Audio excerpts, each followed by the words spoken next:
అరే ఏంట్రా ఇది ఎక్కడ చూసినా కార్బన్ క్లీనింగ్ అని చెప్పేసి సోషల్ మీడియాలో. నీ కార్బన్ క్లీనింగ్ అంటే తెలియదా? ఇప్పుడు నీ కార్ ఉంది కదా, అయినా నా కార్ గురించి ఎందుకు అడుగుతున్నావు? నేను time to time engine change చేస్తాను కదా.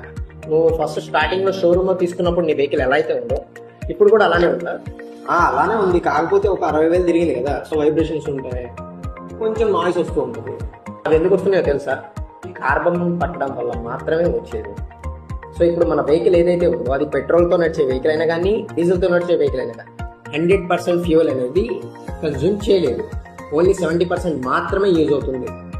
సో రిమైనింగ్ 30% అనేది లోపల బర్న్ అయ్యి మన పిస్టన్స్ మీద, వాల్స్ మీద, టర్బో దగ్గర, థ్రోటల్ దగ్గర కొంచెం గడ్డలుగా పెరిగిపోతుంది. సో దాని తర్వాత మన వెహికల్ అనేది స్మూత్ మూవ్ అనేది రాదు, మైలేజ్ రాదు, పికప్ రాదు, కొంచెం వైబ్రేషన్ అనేది వస్తుంది, చిన్న నాయిసెస్ వస్తాయి. ఈ కార్బన్ క్లీనింగ్ అనేది జర్మన్ టెక్నాలజీ మీద బేస్ అయి ఉంటుంది. వన్స్ మనం కార్బన్ క్లీనింగ్ చేయించుకుంటే మన వెహికల్లో ఈ కార్బన్ ఎక్కడెక్కడైతే తిందో అది మొత్తం క్లియర్ అయిపోతుంది. క్లియర్ అయిన తర్వాత మన వెహికల్ అనేది ఫస్ట్ మనం షోరూమ్ నుంచి డెలివరీ తీసుకున్నప్పుడు ఎలా అయితే ఉందో అలా మన ఇంజిన్ అనేది మారిపోతుంది. నీకు ఎటువంటి ప్రాబ్లం ఆర్ సైడ్ ఎఫెక్ట్ అనేది ఉండదు.